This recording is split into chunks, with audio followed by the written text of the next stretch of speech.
اللہ تعالیٰ جل شانہ نے ہمارے علماء کو یہ توفیق نصیب فرمائی کہ وہ پوری قوت کے ساتھ ان کے مقابلے کے اندر نکلے.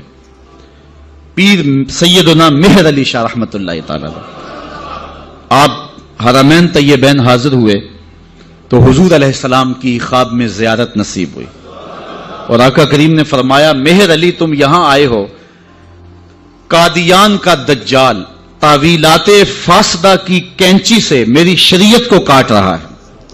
تو حضرت پیر مہر علی شاہ رحمت اللہ تعالی علیہ پھر وہاں سے واپس آئے اور اس دجال کے خلاف 2 کتابیں لکھی جن کا آج تک جواب نہیں ہو سکا.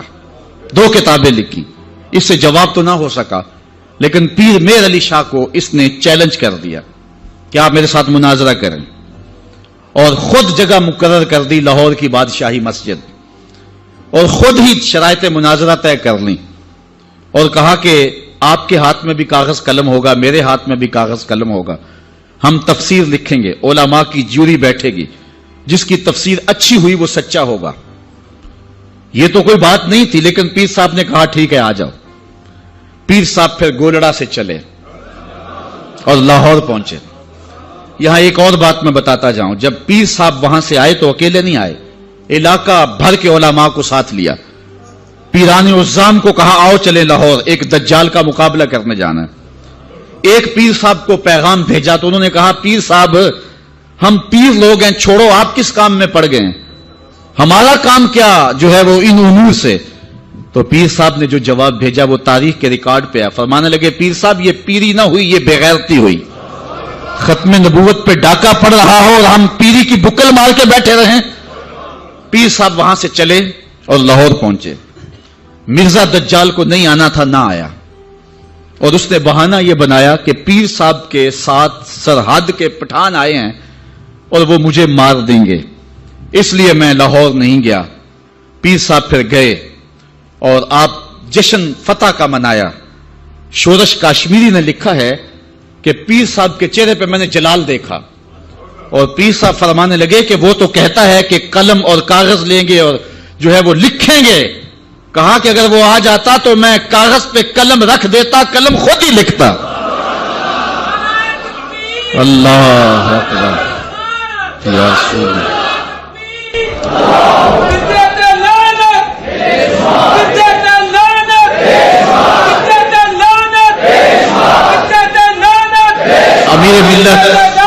امیر ملت پیر سید جماعت علی شاہ رحمت اللہ تعالی علیہ آپ نے فرمایا ان قریب ذلیل ہو کے مرے گا.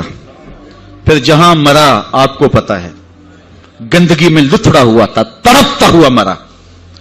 اعلی حضرت شیر ربانی میاں شیر محمد شرک پوری فرماتے ہیں میں نے دیکھا ہے، چونکہ صاحب کش بزرگ تھے، کہ قبر میں بھی بھولے کتے کی طرح بھونک رہا ہے اور اس کے منہ سے جھاگ نکل رہی ہے. ذلیل و رسوا ہے قبر میں بھی، جب تک رہا ذلیل و رسوا رہا. اللہ تعالیٰ جل شانہ دی علماء کو طاقت دی، انہوں نے ناطقہ بند کر کے رکھ دیا. پھر جب پاکستان بنا تو سب سے زیادہ جن لوگوں نے مخالفت کی پاکستان کی وہ مرزائی تھے. پاکستان کے حق میں انہوں نے ووٹ نہیں دیا. آج بھی جو ربوے میں دفن ہوتے ہیں وہ امانتاً دفن ہوتے ہیں. ان کا عقیدہ ہے کہ پاکستان ٹوٹ جائے گا اور ہمیں اٹھا کر کے جو ہے وہ قادیان میں دفن کیا جائے گا. یہ وصیت کر کے وہاں دفن ہوتے ہیں. پہلا وزیر خارجہ بدقسمتی سے مرزائی بن گیا. پھر اس نے ایک بیان دیا تو 53 کی تحریک چلی. لاہور کی سڑکوں پر 10,000 جان نثاروں نے اپنی جانیں قربان کی ختم نبوت کے لیے. وہ لمحے ہم نہیں بھول سکتے ہیں. تاریخ سے آج بھی حرارت نکل رہی ہے کہ ایک خاتون اپنے بیٹے کو بیانے کے لیے لے جا رہی تھی. ارمانوں سے اس بیوہ نے اپنا بیٹا پالا تھا. آج سیرے لگا کر کے اس کی بارات لے جا رہی تھی کہ جب مال روڈ پہ پہنچی تو تڑ تڑ گولیوں کی آواز آنے لگی. روک کے پوچھا کیا ماجرا ہے؟ کہا ختم نبوت پہ لوگ جانے وار رہے ہیں. اس نے بارات سے معذرت کی، بیٹے کے سر سے سیرا اتارا اور کہا بیٹے میں دودھ معاف نہیں کروں گی اگر حضور کے نام پہ جان نہیں وار دے. تجھے میں شہادت کا دولہا بنانا چاہتی ہوں. اچھا جب وہ زخموں سے چور ہو کے گرا، دور ماں کھڑی منظر دیکھ رہی تھی. اس نے ماں کو پکار کے کہا امی بھاگ کے آ، دیکھ کہ میری پشت پہ کوئی گولی تو نہیں لگی تیرے پتر نے ساری گولیاں سینے پہ کھائی ہیں، اور وہ گھڑیاں بھی ہم نہیں بھول سکتے جب نواب آف کالا باغ اس تحریک کو دبانے کے لیے کوشش کر رہا تھا۔ وقت کا گورنر وزیر خان کی تاریخی مسجد میں علامہ نیازی للکار رہے تھے، او نواب آف کالا باغ، تیری لمبی لمبی مونچھوں سے بغاوت ہو سکتی ہے، محمد عربی کی کالی کالی زلفوں سے بغاوت نہیں ہو سکتی ہے۔ پھر ایک ڈی ایس پی کے قتل پر علامہ نیازی ماخوذ ہوئے، جیل میں چلے گئے، سزائے موت ہو گئی۔ پیرزادہ اقبال احمد فاروقی نے لکھا ہے کہ ہم 9 عمر تھے، علامہ نیازی سے ملنے گئے تو جس شخص کو سزائے موت ہوئی ہے اور حضور کے نام پہ ہوئی ہے، جب اچانک اس کے چہرے کو دیکھا تو ہمارے اوپر ایک وحشت طاری ہوگی، دہشت طاری ہوگی، ہم رونے لگے۔ نیازی صاحب نے جو قمیض پہنی تھی وہ جیلیوں والا لباس، چونکہ قادآور تھے تو پیٹ ننگا ہو رہا تھا، تو نیازی صاحب ہمارے قریب آئے تو ہمارے سر پہ شفقت کا ہاتھ رکھا اور ہمیں تسلی دینے لگے۔ اللہ ہوتا یہ ہے کہ جب کوئی جیل میں پہنچ جائے اور اسے سزا موت ہو جائے تو اس کا خون گھٹ جاتا ہے، لیکن تاریخ کا ریکارڈ ہے کہ علامہ نیازی کا خون بڑھ گیا تھا۔ جس دھج سے کوئی مقتل میں گیا وہ شان سلامت رہتی ہے، اس جان کی کچھ پرواہ ہی نہیں، یہ جان تو آنی جانی ہے۔ تو جب کہتے ہیں ہم لرز گئے تو نیازی صاحب نے ہمارے سر پہ ہاتھ رکھ کے مسکرا کے کہا، او بیٹو ان کا لباس مجھے پورا نہیں آتا، پھانسی کا پھندا کیسے پورا آئے گا؟ اور پھر زمانے نے دیکھا کہ باعزت اور باوقار علامہ نیازی جو ہیں وہ باہر تشریف لائے، سلسلہ چلتا رہا۔ جب بھٹو کا دور آیا 74 کے اندر نشتر کالج کے کچھ طلبہ مری جا رہے تھے، ربوے سے گزرے تو مرزائی غنڈوں نے ان کو جو ہے وہ سب و شتم کیا اور ذوب و زود کیا، ان کو مارا زخمی کر دیا۔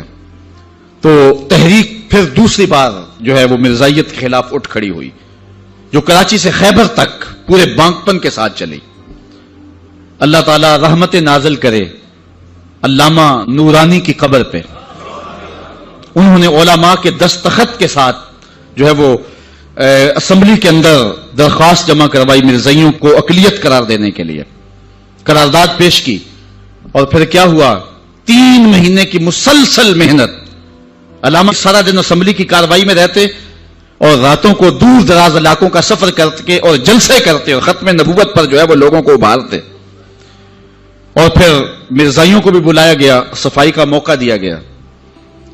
پھر ایک وقت آ گیا کہ حکومت مجبور ہو گئی۔ مسٹر بھٹو علامہ نورانی سے کہنے لگے، نورانی صاحب یہ تو مدارس کے دارالافتاء کا مسئلہ ہے جو آپ اسمبلی میں لے آئے، یہ تو علماء کا کام ہے کہ کون کافر ہے اور کون مومن ہے، تو آپ اس کو اسمبلی کے فلور پہ لے آئے ہیں تو اس کو مدارس میں حل کرنا چاہیے تھا۔ تو حضرت